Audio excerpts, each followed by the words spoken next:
And that freedom in this sense means self-responsibility as contrasted to guidance by paternal or patriarchal orders. So that man finally coming into the fullness of his religion brings it from heaven to earth, brings it from the invisible to the visible, and establishes here the great empire according to the law.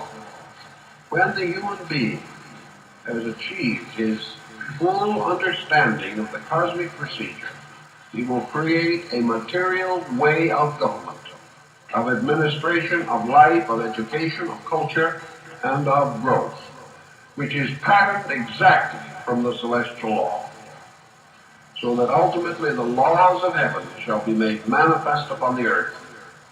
And when man understands the internal universe, he will run the external universe according to its rules. And in so doing, he will create the empire that shall endure.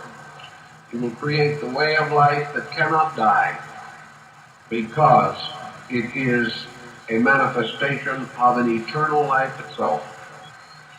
As he corrects these various errors, he will perfect his own systems, until finally he will have available to him the direct stream of his own religion.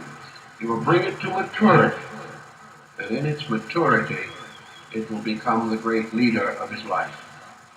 When that has been accomplished, the invisible temple will be visible in the world.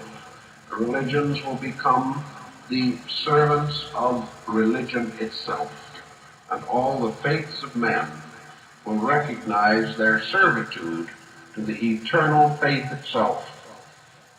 And in this time we will have reconciliation, not because men are tolerant, but because truth itself is one.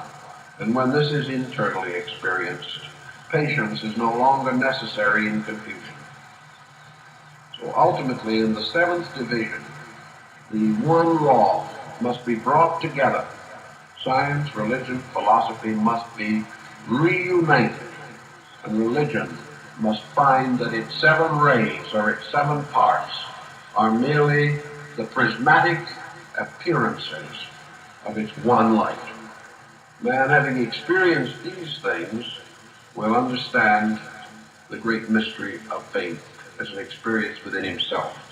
He will then discover that whether he knew it or not, that each human being belongs to one of the seven colors, that he is part of these colors of good and evil, that each human soul, in the beginning of its great pilgrimage, came forth from one of the seven rays, and that therefore he returns home along his ray, and that therefore he has a specialized existence, but that this existence, though specialized, is compatible with all other existence, and that any seven persons uniting, one belonging to each ray, forms the perfect jewel, and that these rays are not combative or competitive, but represent the seven powers of God, in turn the projections of the seven laws of nature, in turn the mastery of the seven arts and sciences, and still further extension, the consciousness of the seven mysteries of religion. Thus the human being, finding his own road and his own path, finds that it leads to the total unity. But each individual will ultimately return to his home, to his place in universal consciousness, along the rays from which he came forth in the beginning. These rays are the guardian angels of religious philosophy. And having returned home, he finds again that he is united with all things. So along the seven paths he returns to the great house. And there he is joined by the five who never come forth. And together they celebrate the mysterious cosmic Eucharist, the symbol of the participation in the total life of the world.